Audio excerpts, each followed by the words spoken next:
wasn't a fluke, that he is consistently one of the world's best Terran. It's kind of at stake right now. Yeah, I think though that this is going to be a bit of a return to reality for this group. That's how I see it. We've had a very, very wild and weird day in Group A, but here we are. In the bottom right, we have the blue Zarga player representing appears to be the Afrika Freaks. He is Armani.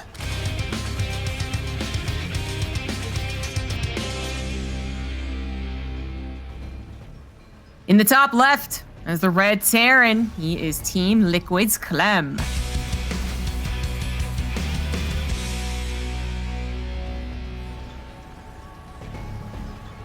He just took down Maru so convincingly. I mean, We clapped him. yeah, exactly. It is just such a weird thing to say. I mean, we keep on bringing up like, oh, Maru like online is always a big question, but it is. Like, I think Maru online is always going to be a bit more in question, despite any previous good results, like the King of Battles that happened recently. Just because, I mean, his offline performance, him in a GSL, just feels like there is something magical there, right? Yeah. Could you just imagine if people would go to the same lengths to make excuses for other players, though? Just imagine how silly that would look. It is quite funny to think about. Isn't it though? That, like, okay, for me personally, right, coming off of the Maru like online versus offline, like clearly he can do well. He's gotten through like qualifiers online before as well, like really, really powerful qualifiers. Thinking back to like those old IEMs where like Flash was playing, you know? It was really powerful, and he would still get through.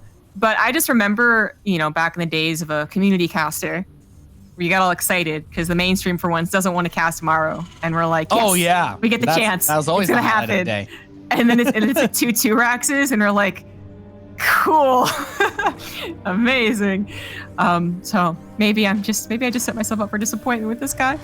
No, anyways, we're talking about old news actually at this point. Maru is not going to be continuing his performance in the season finals. We're gonna have to see him again, I'm sure, next year in the GSL, and he's going to be once again very powerful. But we move on to talk about these two guys, Clem versus Armani. First time today we get to see Clem's TVZ, but we know what it looked like on Sunday, and it looked really, really good. Yeah, this is a good test for Clem. You know, all kind of analysis and debate about abilities aside, this is an important test because, as we were saying, I don't think that most people would disagree with this statement. And if you disagree, please let me know. But most people would probably agree that like Serral or Raynor, or especially Raynor, might be like the best Zerg player in the world by a pretty significant margin. Just kind of claps everybody that he goes up against, hardly ever loses. And for Clem to be able to overcome him, I think the big fear is that you don't want him to, and this, I don't mean this as an insult to Armani, but you don't want to play down to your opponent's level just because you're playing someone that you wouldn't say is as good as Raynor, for example. And that's something that I think is a big trap that players can fall into. If you kind of take away some of the special preparation that you might have specifically done for a player like Raynor, and then Armani just does something and you're like, oh my God, nobody ever does this build. And like you're suddenly behind, you got caught off guard by some like Ling Ravager type rush or whatever it is that you just didn't think this guy would do. And some of that extra fire you had because you were playing in the big EU finals is gone. And you struggle a little bit to get that magic. And I think that's probably got to be the most important thing to keep an eye on for this is, can Clem maintain the consistency, right? Can he continue to put up this high level TVZ that he has beaten into everybody's heads with that wonderful performance in the EU finals? And if he can, then this should be an absolute stomp of a match, and it's going to look really good. This is going to shoot Clem's stock up quite a bit. But I tell you what, you got plenty of people that were just waiting, literally just salivating at the mouth, Zombie Grub, for the opportunity to say that Serral was washed up and not good. Those people are all idiots. But I tell you what, there's a bunch of, you know, salivating at the mouth hyenas watching Clem, waiting to say, see, this guy's not all that. He got a lucky break. Oh. And yeah, no, that's how it is though. People love tearing down the people that get success from time to time. And I think for Clem, it is a test to maintain that. If he gets upset here, I think that would be a pretty big disappointment. I was agreeing with you. It already happened, is what I was owing out. Oh, okay. Well, there it is. There you go. By the way, Clem has been playing a spectacular game so far. His Reaper lives multiple times, kills a couple creep tumors. Now he gets a Spore Crawler kill, not cancel. Clem also went for a very strong opener on this game. Armani did throw down another Roach Warren, but he also did it with Overlord scouting again, so kind of like game 3 versus Maru. He saw the Banshee, he saw the committal to Banshee, and was like, nah, never mind, cancels the Roach Warren. Clem, no doubt, at least quickly surveying the VOD if he wasn't straight up just watching the games while waiting for his own game versus Neeb. clearly was seeing how Armani likes to play. That said, I really don't mind Armani doing that, you know? I think it's a bit awkward, certainly for the build. You know, they have to cancel a Roach Warren after making room for the Roach Warren. And then, you know, you have gas still being mined. Maybe you wouldn't have. You're doing more of a super macro build.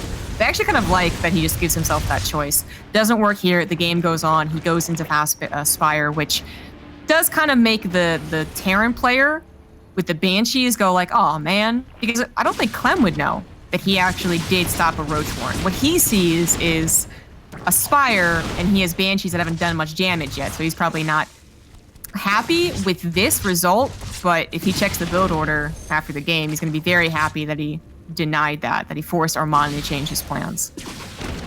Yeah, and that's one of those tricky things. Like, you don't always necessarily see the impact that your choices have on your opponent when they're thinking about how they want to play the game out. So you know, avoiding that kind of like psyching yourself out is also definitely a big factor. But the fast Spire has a lot of benefits in that way, is that you can shut down plays like that. It gives you an insurance policy against like a battle cruiser opening, for example, or even a Hellbat attack at times. Although, you know, sometimes Hellbats want to run into those types of builds for exactly that reason, that there's not much else ready for it. But we get past that very opening stage. Third command center is going to land, and the Mutalisks are going to come out. Armory is on the way, well timed with the 1-1. I feel like this isn't the fastest Baneling nest we've ever seen, but with the fast Mutas, if you can keep the opponent away, you should have time to research that upgrade. Yeah, I'm not too worried about it, but it's a good point. Like, it's definitely not going to finish by the time the drops happen, or maybe even a push. As this is light shade, it's pretty quick from third base to fourth base here for Armani. There's not a whole lot of creep spread. The Mutas are going to find the army and now going to be used in a defensive capacity. And this is where that late centrifugal hooks is suddenly very worrying. He wanted to buy more time. He's going to try to do so now, but I think he's got to just let that fourth base go. Yeah, I don't see any way that you're going to stop this. I really like the retaining of the Hellions. I think this was a big factor in the development of the TVZ meta recently for the top guys, was keeping those alive, not risking throwing those away.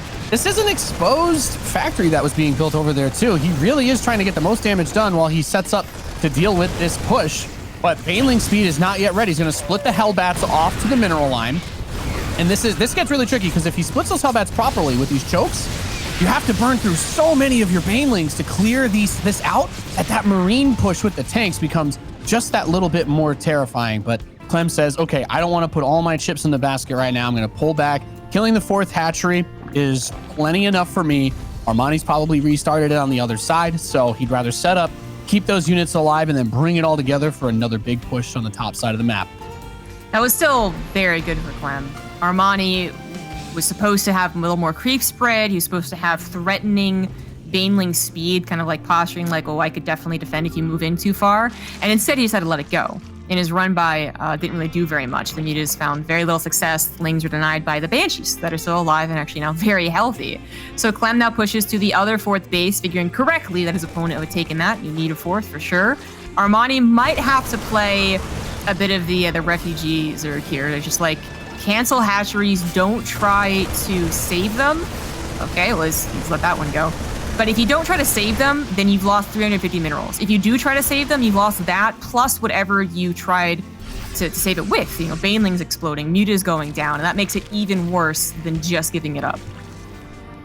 Yeah, So the big thing that I've also been kind of eyeing on while this has been happening, Zamagreb, is those upgrades too, because the 1-1 is only just now finally going to finish for Armani, but Clem's 2-2 is almost ready, and he's got drilling claws coming in. These Mutas and those run-bys that we're talking about not being able to find much purchase, they need to get on a roll here. A denial of drilling claws would definitely be a big win at almost, what, like 99% that gets shut down. Absolutely beautiful play on the part of Armani to just take a little bit of the steam out of this engine so that Clem can't just completely power through. We know that drilling claw upgrade is very important. However, there's still a good amount of siege tanks. The 2-2 is still about to finish with that vehicle plating level 1. That's going to make all these mech units just a little bit more sturdy. So I don't think that Armani's out of the woods yet. Clem's got a supply lead, which is a product of him keeping his forces together. He didn't throw a bunch of Marines away on silly big drops.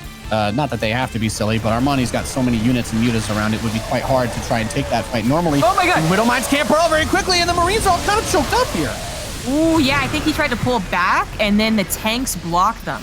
So they ran forward trying to go around the bend. That actually almost just killed Clem's momentum. I don't think it killed him, but it certainly not the fight he was actually hoping for. Those tanks being found in that position, having the siege there, was probably the worst case scenario.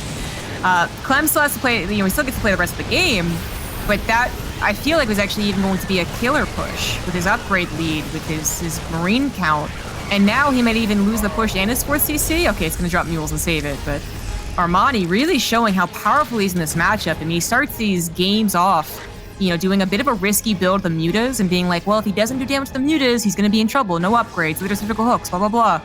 And it's a little scary, but he actually pushes through and then uses his mutas so damn well. I mean, that main base denial of the drilling claws also came with the loss of a reactor, and I don't even think he lost a muta. Like, he has some pretty damn good muta control. Yeah, the muta control's been tight thus far. There's 1 or 2 getting shaved off here as this army approaches, and it's a maxed out Terran ball. This is actually really important to keep in mind. One of those depots was lower, so those banelings may have a little bit of free, easy access to the mineral line, and they do. That's definitely an oversight on the part of Clem. He's going to replace that supply with more bio, though, as it continues to come out. And hey, these Widow Mines burrowing slow. I feel like that might have been a bit of a factor in that last fight. They don't have the same opportunity to get a shot off before they're killed because of that denial from earlier, but this is still going to be one of those sieges that's so hard to stop. I'm just waiting to see like a scan, right? There's still a little bit of creep tumors that are out here making this position defensible. And there we go, going to clear that out. Big Daddy Thor says, bring on the banelings, lay them all into me. And if that happens, then Clem's going to have a really, really nice spot. So the Thor does get overrun, but the Marines are pre-split off creep zombie grub. A beautiful concave setup by Clem. And now he's up 30 supply with a ton of Marines left over. Yeah, the Muta's probably going to get these siege tanks, but I think we're past the phase of the game where that's the biggest deal for Clem. He's also going to drop in the top right. That is going to be dealt with quickly, but the loss of a 5th base is actually still pretty brutal at 13 minutes, closing in on anyways. He might get a counter cancel, I guess. Like, yeah. Oh, no, he's going to go. Oh, no, oh, God. Went in for the SCGs. Still going to get the cancel, but, oof, yeah. A little bit over-eager. Now, Armani's also going to set up on the top right, or maybe it's just on the medevac, but I wouldn't mind an attempt to run by into the 3rd after that. Armani still needs to buy more time. Mutas, no, the Mutas! Oh, already so weak. Fine Marines. Oh, that's so devastating. He's down to 10 Mutas. That's really not that much of a harassment force. When you lose your big army, and then your plan to recover is to build more of your specialist units to try and delay your opponent from moving out again, and those specialist units get caught and killed, well, adding 7 mutas now is not going to be a tide turner because he doesn't have 20 mutas. He's not going up to 30 or 40 mutalists. He's trying to get back towards that number that can be worth considering, like even just looking at them. But there's so few banelings here. The splits from Clem it's just trivial, honestly. He has plenty more than he needs to wrap this up. There's just all the gas went into mutas, and the mutas died. GG. Clem takes game number 1. GG. I still think that Armani played out the beginning of that game, the mid game, quite well. With the drilling claws going in his favor, that was a really nice move. But I think 2 things. 1, Clem already had a really excellent build, excellent execution. And 2, I feel like that map wasn't going to play to Armani's strengths. That was a shorter map. That was just Clem being able to push kind of from his 3rd right into Armani's 4th. And Armani didn't have as much time to both counterattack and run by, as well as set up at home. So when he was finally pushed again around that 4th base, he really couldn't take a good fight. Yeah, it's just, that's like one of those things that, yes, it was nice. He gets the denial on that upgrade, but I think the biggest thing out of that first game was when that attack killed the 4th base and we had the Hellbats kind of thrown into the natural. And he brought all the Marines back. He lifted up the tanks in the medevac, brought them home. And this is really important because a lot of times a Terran will in that situation be like, all right, well, now I'm just going to try to drop him in the main, do some harass. And then a Marine dies here, Marine dies there. Maybe the Queens and the Mutas get a medevac on the way out. And that next push is not 190 supply. It's 175 or 170. The banelings get a little counterattack. You're down to like 140. You lose 20 SCVs. And suddenly you're like, okay, this push is very important that it does a lot of damage, right? Because I kind of don't have too much else behind this. But instead, he had more money in the bank. Losing the workers didn't hurt as much because he had those extra 15 Marines and just made a really strong push. And the pre-split was also just disgusting, Jess. Yep.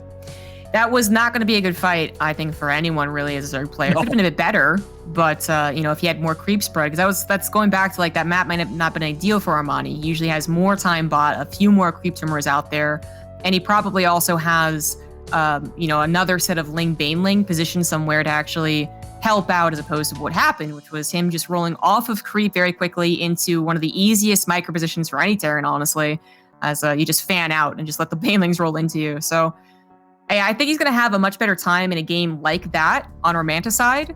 Like, if he gets into a similar kind of poor position, that's typical hook, looks a little bit scary, later upgrades, whatever. Like, this is the type of map that he uses those mutas to gain back advantages and then swallow the map whole with creep spread. Yeah, and that is not a bad way to do it. Like, if he had retained the mutas throughout the game, even with those bad fights, there is a world where you're like, okay, I still have like 27, 28 mutas. I'm going to build like 8 or 9 more, and then I can start one-shotting missile turrets. I'm getting onto your add-ons, your production. I'm going to try to make you run home, and then if that buys me enough time, I build like 50 Banelings on creep, and I'm like, this is why you can't push me.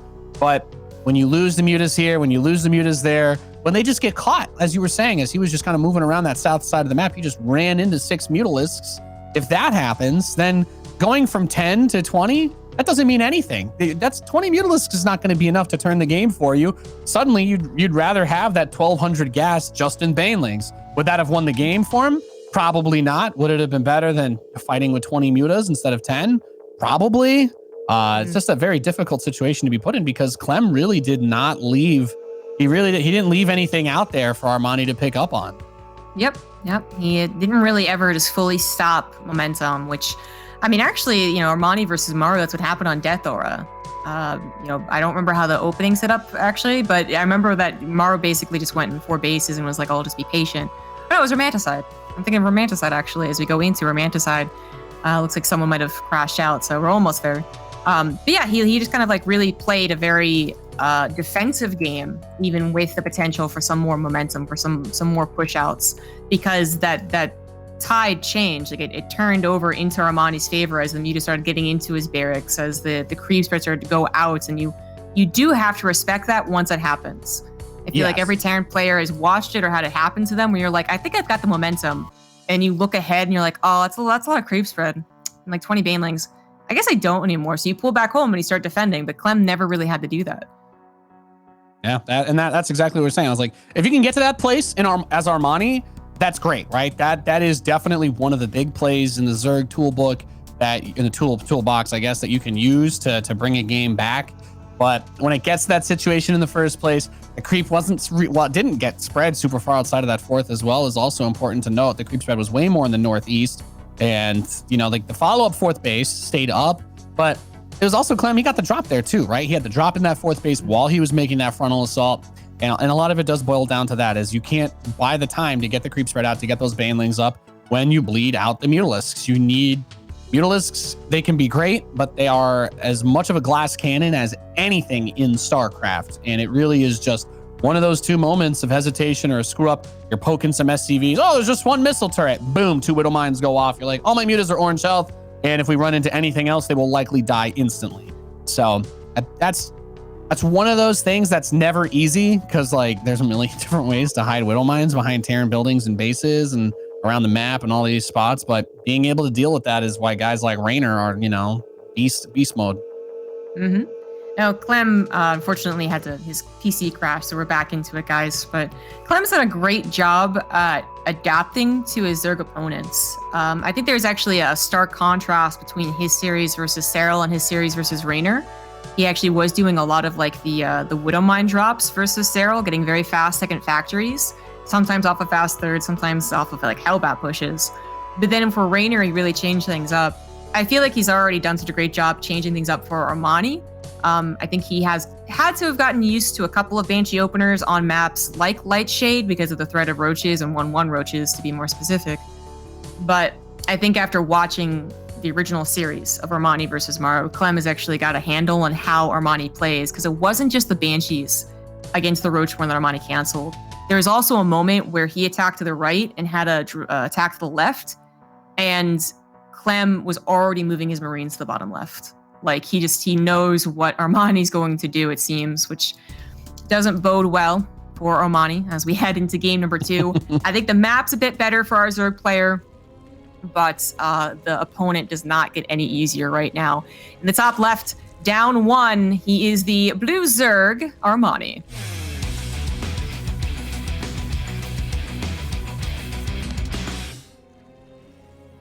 And his opponent in the southeast position here of Romanta's side, the Red Terran player from Team Liquid, he's Clem.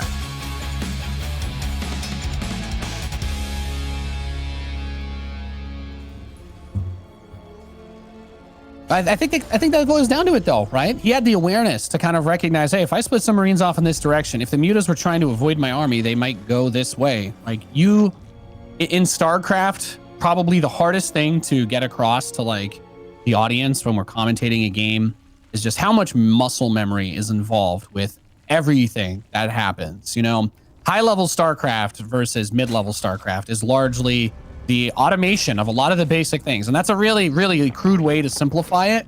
But it is true that a lot of those small maneuvers, they're like, oh, wow, this was so smart. This was so good. You train yourself to do this by playing hundreds of games, and you iterate on that, and you improve it by playing against people who are doing the same thing. And they're like, okay, well, this is what all these guys do, so I'm going to make these adjustments game over game. And those all become built in. They become natural, knowing where you want to push. That's one of the most fun things about new seasons is players kind of have to map out where they're going to do certain things on certain maps, because you have to kind of reprogram that muscle memory a little bit. And when you can flawlessly kind of go through all of those steps, you give yourself the breathing room to consider, okay, I've got all the basics covered. I've got the army I need. I've got the production. Now all I need to do is make sure my opponent's not doing anything weird or going to catch me off guard. And Clem just did it perfectly. Like the one thing he was thinking about mutas, he had all the setup for, and that was Armani's ace in the hole. He didn't have much going for him other than the opportunity to create a bit of magic with those mutas. He got the first early strike on the tech lab on an SCV or two, but at the end of the day, it just didn't end up being enough. And I think that a big part of that is just that Clem plays so much TVZ. You know, that's, if you think Armani's played it, like if he's practiced the ZVT kick 1,000 times, Clem's done it 5,000 times because he has to compete with Raynor and Cyril. He does. I mean, that's what you're always going to be brought to in these brackets. You're eventually going to find them, right? Whereas, I mean, for Armani, yes, it's usually you're going to find Maru, but let's be real, Armani wasn't making it to Maru in a lot of the previous GSLs. He was dying in the group stages. Armani really has changed, though. I mean, it's one thing when a player kind of comes up with a new style or is just finding a lot of successful cheeses, and another when they play these long macro games and utilize the same tools as some other people, yet they still do better off. Like that's just impressive. That's just him being a better player, which I think he is nowadays. Yeah. It's just that he is now facing that guy who has been tested multiple times in very high stress scenarios, multiple like championships or semifinals against the world's best Zerg. So Armani's no slouch. It's just that Clem really is one of the best, and he's trying to prove right here in the season finals this entire week. I guarantee Clem's gonna be proving that he is maybe the best going to the finals. Maybe need to fix his TVP a little bit, right? But otherwise, other matchups look great. Yeah, I mean, my personal favorite approach to when we get these awesome storylines with like Clem overcoming a Raynor, you know, and these types of things, getting that tournament win. There's a lot of different ways to look at it with like, oh, is this guy, did he have a bad day? Is he slumping? Is Terran OP? Is this meta bad? Whatever. I prefer to take the angle of, I think Clem's reached that next level. I think that's what we've been talking about. That's what we've built up literally this whole year, is that his results have improved season over season.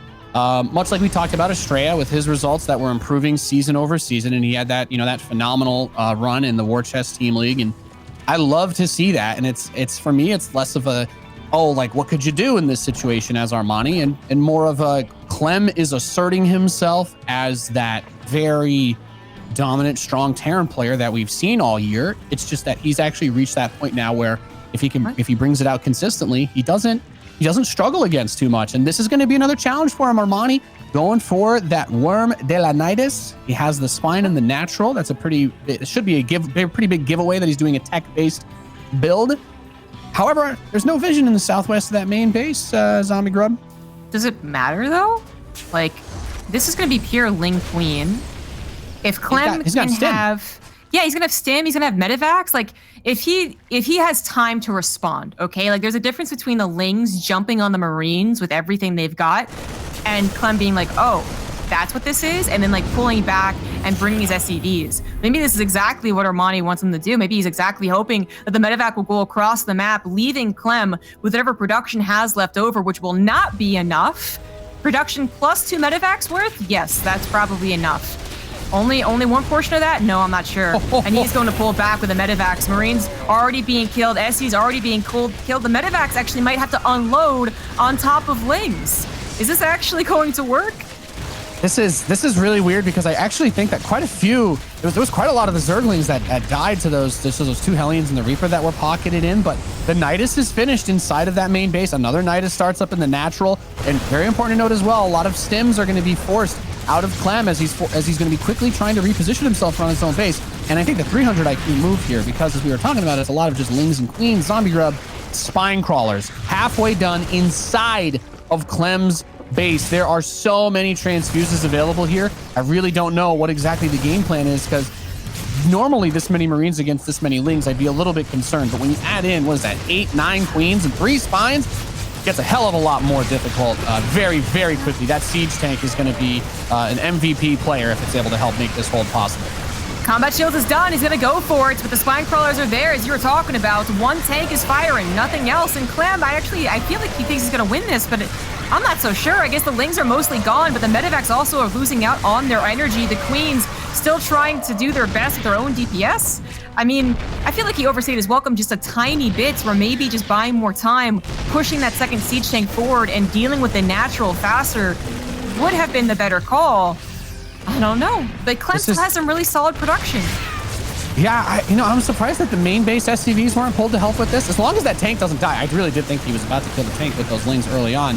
Now the SCVs do come out to fight, but as long as that tank is alive, that does create a lot of opportunity to get the cost-effective shots, but the tank shots are actually helping to kill the SCVs a little bit here, which is annoying. The medevacs are actually repositioned to help the SCVs, but another big part of that Zombie Grub is all those Niduses that were getting started in the natural expansion were forcing a pretty significant number of the Marines to also double back and have to be split, limiting the ability to clean up that big attack. So he's going to kill that worm. He finally kills these ones. He scans that third base, says, okay, there's a handful of drones there, as another Nidus is going to start. And I think there's still even a creep tumor inside the main base. So this was definitely one of those attacks that had crazy game-ending potential.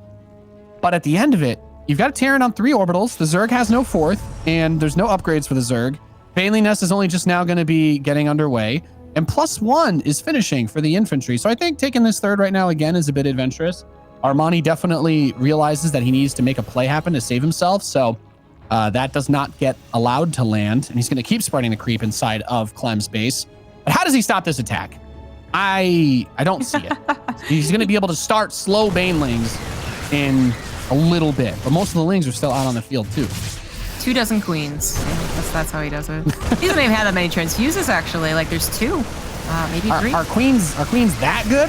I've read the forum posts, but I don't think they're true. Clem takes it 2-0.